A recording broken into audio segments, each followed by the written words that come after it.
Bonjour chers frères et sœurs, salut aux amis de l'histoire.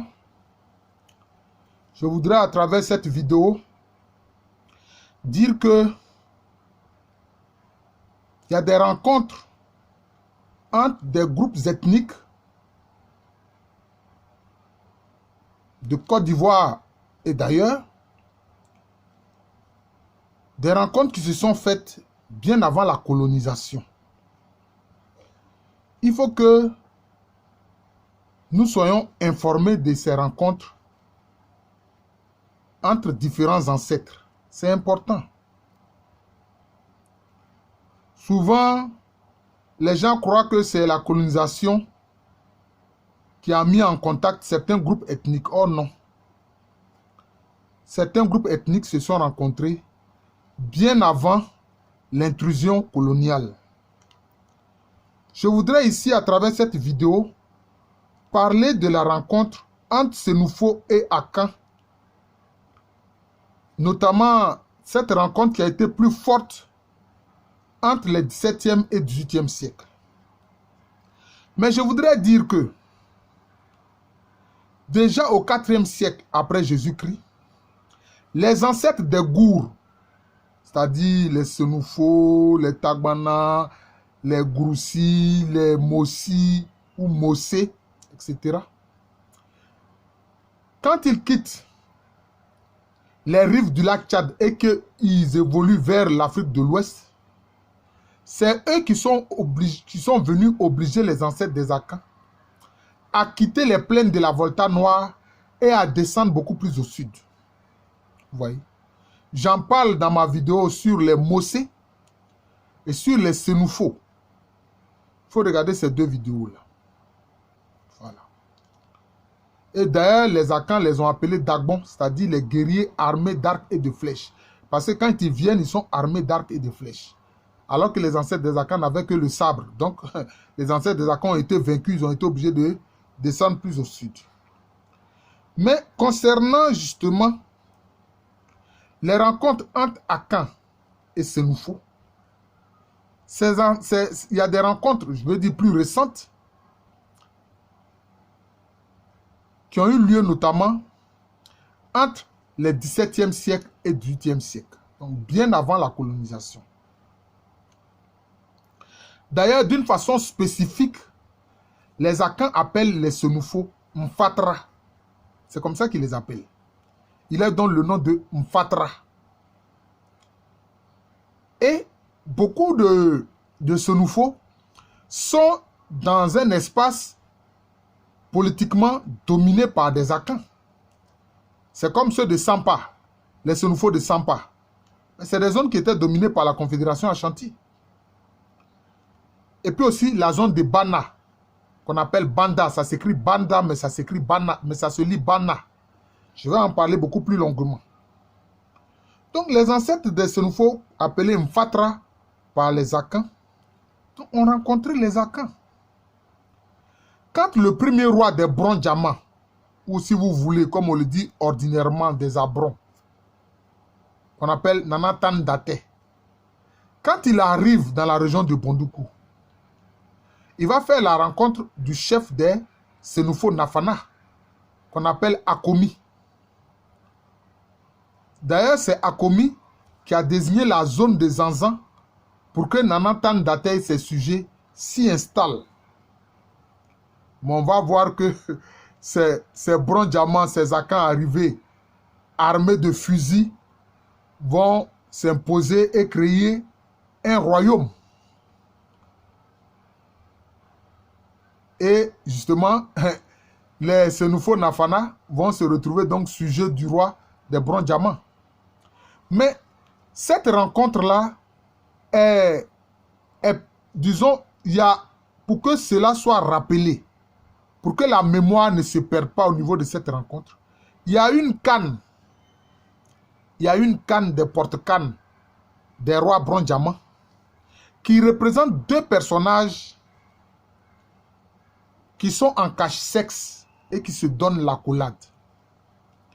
Ces deux personnages qui sont en cache-sexe et qui se donnent l'accolade ne sont autres que le roi des Brondjama, Tandate, et le chef des Senufo Nafana a commis. Voilà. Pour dire que leur rencontre a été fraternelle. Leur rencontre a été fraternelle. Malheureusement, vous savez, l'esprit des Akans, ils ne vont pas toujours avoir une attitude fraternelle vis-à-vis de leurs frères Senufo. Mais particulièrement dans le Brondjama, mais pour honorer les Senufo Nafana, pour ce qu'ils ont fait, mais justement, le roi Brondjama va leur offrir un tambour. Va offrir un tambour à la chefferie Nafana du Brondjama. Et puis pour la fête des Ignam, on offre symboliquement un poulet au chef des Nafana. Symboliquement, on lui offre un poulet. C'est important. C'est important. Pour dire qu'ils sont reconnaissants que les Senufo les aient accueillis sur les terres de la région de Bondoukou. Bon, les Gbins aussi étaient dans la région, hein, mais vous savez qu'il y a des Gbins qui me regardent, ils se disent, mais ils parlent de Senufo Nafana qui étaient là, ils ne parlent pas des Gbins. Ça, c'est une autre affaire. Alors, vous avez des Senufo Nafana qui sont dans le Bana, comme je l'ai dit. Mais ils ne sont pas ceux-là, ils sont là avec des Gouans. Les Gouans, ce sont des proto-Akans, notamment les Gouans du sous-groupe Dompo ou Dumpo. Mais malheureusement pour eux, le roi des Ashanti, le deuxième roi des Ashanti, Opoku-Waré, va venir s'imposer à eux. Et sur la question, il y a eu la pression même du roi de Nkuranza. Donc, les Banafo n'ont même pas osé résister. Et c'est ainsi que le troisième roi du Bana, Sielongo, qui est Senufo Nafana, parce que dans le Bana, il y a une alternance royale. Quand le roi qui règne est Senufo Nafana, après son décès, c'est un roi Gouan Dumpo qui prend sa place. C'est comme ça. Mais Sielongo, le troisième roi du Bana, était Senufo Nafana. Et il a dû faire allégeance au roi Opoku-Waré, au roi des Ashanti Opoku-Waré. Mais il s'est trouvé que, disons, autour de 1773-74, le roi du Bana qu'on appelle, oui c'est cela, on l'appelle Worosa. Disons, dans la tradition Ashanti, il est appelé Worosa, mais dans le Bana même, on lui donne un autre nom, on l'appelle Sakiame.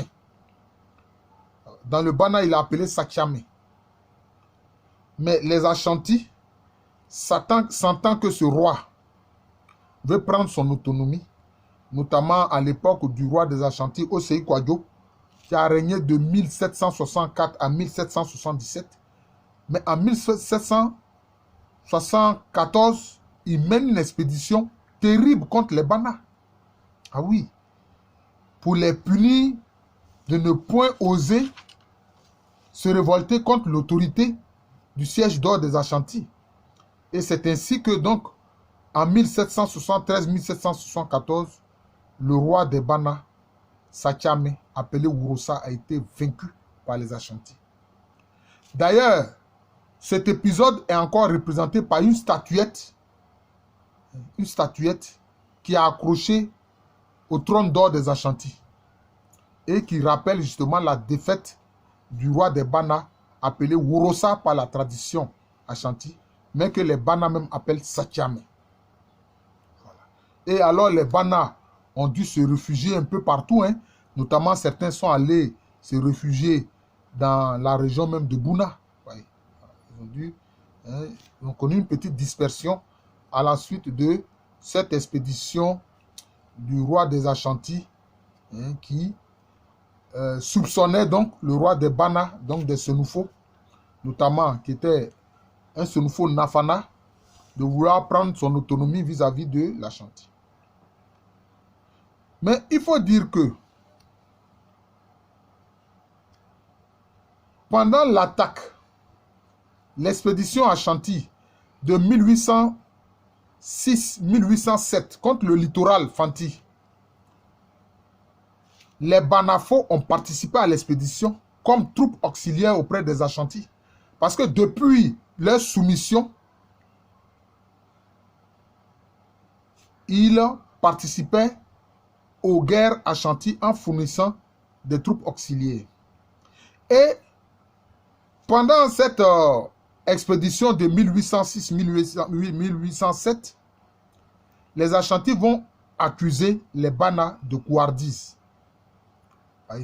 Donc, bien sûr, dans l'armée Bana, vous avez des Senufo Nafana et puis vous avez des Dumpo. Ils vont les accuser de couardise. Et donc, craignant une expédition punitive, là aussi, beaucoup de Bana vont se réfugier un peu partout. Et encore, dans la région de Bouna, beaucoup de Bana vont s'y réfugier. Donc, vous voyez que, vraiment, les relations entre Senufo et Akan ont été un peu des relations houleuses. Mais je voudrais vous dire une chose. Pendant l'expédition de 1873-1874 des Ashanti contre le Bana, mais tous les groupes qui étaient dans la région du Bana, c'est-à-dire les Senufo Nafana, les Gwandumpo et même certains groupes Mbaya, sont venus dans l'Ano. Ils sont venus dans le pays Ano. C'est eux qui forment le sous-groupe Ano qu'on appelle Nafanafoué. Vous voyez, dans Nafanafoué, c'est-à-dire, ça veut dire les Nafana. En langue Ano ou en langue Agni, ça veut dire les Nafana. Et d'ailleurs, ce sont ces Nafanafoué qui sont chargés d'introniser le roi des Ano, du clan Djilimambou. Voilà. Parce qu'il y a eu un changement dynastique dans l'Ano. La première dynastie, c'était la dynastie Alui, des descendants de Nana Alui Ndou. Mais il va y avoir un changement dynastique et les Djilimambou vont prendre le pouvoir. Voilà. D'ailleurs, ces Djilimambou sont d'origine d'Ankira. Voilà. Ils ne sont pas d'origine malinquée comme certains ont voulu le dire, non.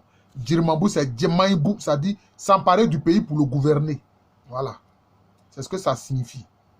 Et donc, les Nafanafoué, donc, en leur sein, il y avait beaucoup de Nafana.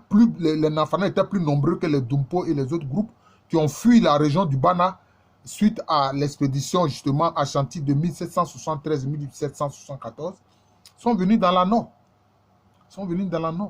Et ils jouent un rôle très important dans l'organisation royale de l'Ano.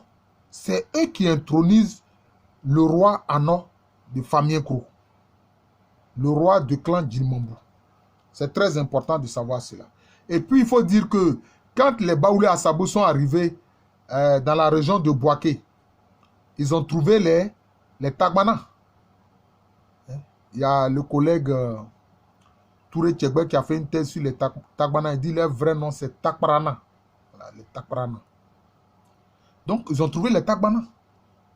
Bon, mais disons, le contact n'a pas été aisé. Certains Tagbana ont dû remonter plus au nord pour aller dans la zone de Katiola. Mais il y a certains qui ont été intégrés au lignage Baoulé Assabou. Il faut savoir ça.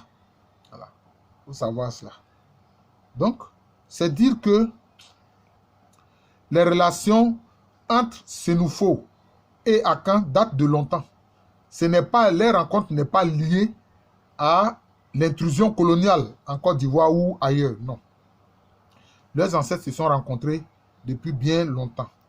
Et puis, puisque le Bana participait comme troupe auxiliaire aux expéditions de l'Ashanti, mais quand en 1874, Koumassi a été, disons, envahi par des troupes venues du littoral aidées d'officiers anglais, mais les Brondiamans en ont profité pour, je peux dire, se venger du Bana. Ah oui. Parce qu'ils n'étaient pas contents que les Bana participent aux expéditions des Ashanti contre eux. Vous voyez? C'est cela. Notamment en 1818. Et ça n'a pas plu aux Brondiamans, qui ont mené une expédition contre le Bana en 1874. Voilà.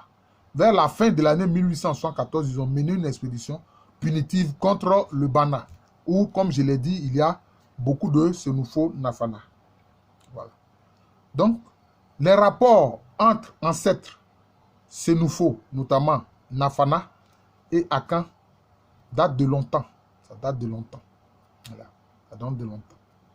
Rencontre de Senufo Nafana avec les Brondiamants, avec les Ashanti.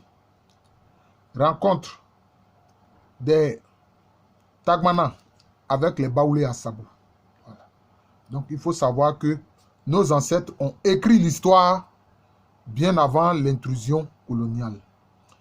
Malheureusement, il faut savoir que ces rencontres ne se sont pas toujours bien passées, mais il y a certains épisodes qui se sont bien passés, comme notamment la rencontre entre Nana Tandate, roi des Brondiamants, et Akomi, le chef de Senufo Bana. Je dis chef parce que finalement, je peux dire qu'il va perdre son autonomie et son indépendance.